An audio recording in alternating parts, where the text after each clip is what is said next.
Les amis, bonjour! Ravi de vous retrouver pour l'étude du Tanya selon les enseignements du Rav Yoram Michael Abergel, Zecher Tzadik Vekadosh Levracha, le Betsur Yaroum de la semaine. La semaine dernière, nous avions vu que lorsque le Admor Azaken avait été emprisonné, le Maguid de Mezerich et le Baal Shem Tov étaient venus le voir en songe et lui avaient dit « Sois fort, nous sommes avec toi, n'aie peur d'aucun d'eux, ils ne valent pas plus qu'une épluchure d'ail. » Il leur a dit « Demain, lorsque tu seras présenté devant les juges, ne va pas tout droit, mais fais le tour pour ne pas aller directement vers les juges. » Le lendemain matin, on vint chercher le Admor Azaken pour l'interrogatoire. Il fut invité à suivre un tapis rouge pour arriver devant les juges qui siégeaient de l'autre bout de la pièce. Il leur a dit « Nous avons une tradition selon laquelle, pour atteindre un endroit, nous devons toujours passer par la droite. » Il contourna le tapis jusqu'à arriver devant les juges. Ils lui demandèrent « Pourquoi tu n'es pas allé tout droit ?» Il répondit « J'ai reçu une tradition de nos sages, de mémoire bénie, qu'on ne peut pas faire confiance à un adorateur d'idole. » Les juges exigèrent une explication quand il leur a dit ça. Il répondit « Les nations du monde ne sont pas dignes de confiance. Peut-être que sous ce tapis il y a un fossé, et celui qui y passera tombera. » Ils soulevèrent le tapis et constatèrent qu'il y avait bien en dessous un trou de 10 coudées de profondeur. S'il était tombé dans le fossé, il se serait fracassé la tête et il en serait mort, qu'Hachem nous en préserve. C'est ça le pouvoir des tzadikim. Ainsi, le 19 qui se lève tombe toujours la semaine de la paracha Vaishlach, où il est écrit « Et un homme lutta avec lui ». Une opinion dit que cet homme, le fameux ange d'Esav qui s'est battu contre Yaakov Avinu, on dit que il lui est apparu comme un érudit en Torah dans la Gemara de Choulin. Il lui a dit « Je sais qui tu es et je sais ce que tu veux, mais je sais aussi que le résultat final sera qu'Israël vaincra. » En référence à Rabbi Israël Baal Shem Tov, sa bannière sera victorieuse. C'est ce qui est donc arrivé. Il fut libéré. Après qu'il eut mérité d'être libéré de l'incarcération, il eut une grande sanctification du nom divin. Et même l'or n'est pas aussi précieux que cette grande sanctification. Quand le Tanya a été composé après 20 ans de travail avec une précision unique pour chacun des mots, les opposants commencèrent à imprimer une version falsifiée du Tanya. Ils ajoutèrent toutes sortes de mots se référant à la pensée tronquée de Shabbat Haïdvi et autres. Imaginez, les faux messies, Chas Veshalom. Les gens furent surpris. Comment le Rav pourrait-il écrire de telles choses, de telles abominations vis-à-vis d'Akadosh Baruch Hu? Alors ils apportèrent devant les tzaddik les paroles falsifiées des opposants. Que firent les fils du Rav? Ils prirent un manuscrit authentique qu'ils possédaient et se rendirent chez un imprimeur choisi spécifiquement pour imprimer la version officielle.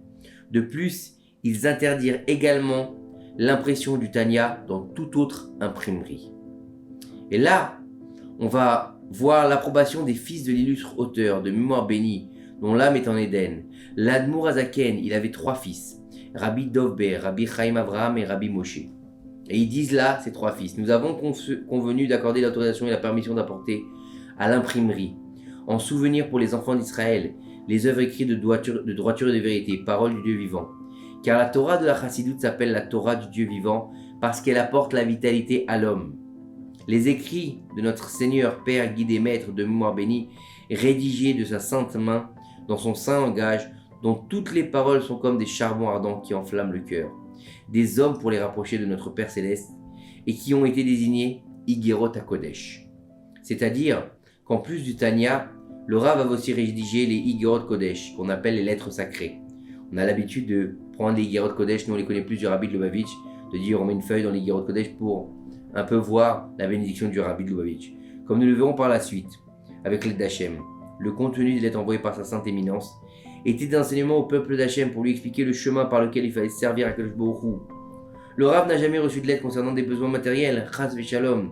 Les gens étaient trop gênés de demander à l'Admor Azaken ce genre de questions. On venait pas demander à l'Admor Azaken quelle charrette il faut que j'achète, quel cheval il faut que j'achète, quelle maison il faut que j'achète. On venait lui demander des questions de spiritualité. Celui qui venait à lui avait pour but de savoir quelle était sa mission dans ce monde. L'Admor Azaken ne parlait pas beaucoup, il disait 1 ou 2 phrases. Si la personne avait un peu d'esprit, elle travaillait sur le sens des mots pendant 10 ou 15 ans afin de les traduire en action. Ce qui a intéressé l'Admor Azaken était que le juif debout devant lui soit venu dans ce monde afin d'apporter de la joie à Kadosh Baruch Hu. Il leur disait donc exactement quoi faire et celui qui l'écoutait était gagnant.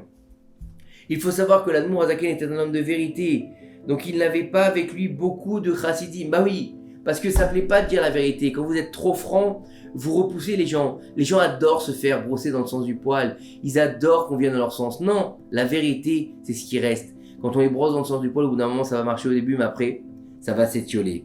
Et s'il n'avait pas écrit dans une de ses guérottes qu'il a écrites à son arrivée à Pétersbourg, intitulée « Je suis devenu petit » dans le Tania Guéret 2, en suivant la tribu de vérité de Yaakov, il aura attiré 50 000 autres chassidim, comme le déclara plus tard le Rabbi Maharaj. Cependant, Rabbeinu Azaken a toujours exigé de suivre la tribu de vérité.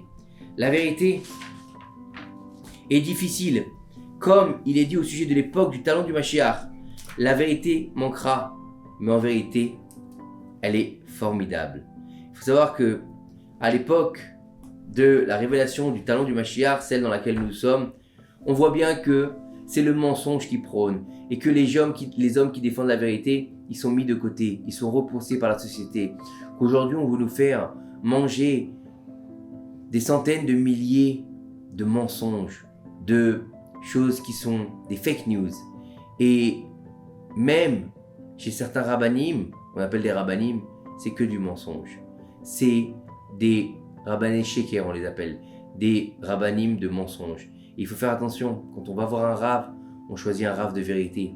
Un rave qui, malgré vents et marées, ne va pas baisser les chines pour recevoir de l'argent. Un rave contre vents et marées qui ne va pas accepter, parce qu'on va lui offrir une yeshiva, de changer les lois de la Torah, qui ne va pas accepter de changer sa ligne de conduite vis-à-vis d'Akadosh Baruch Hu.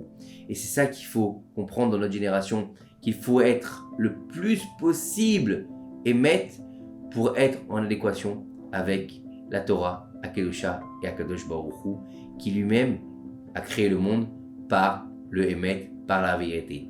Que ces quelques paroles de Torah nous aident à faire venir le Mashiach, Bimera Bemnou. Amen. Une bonne semaine, à très bientôt.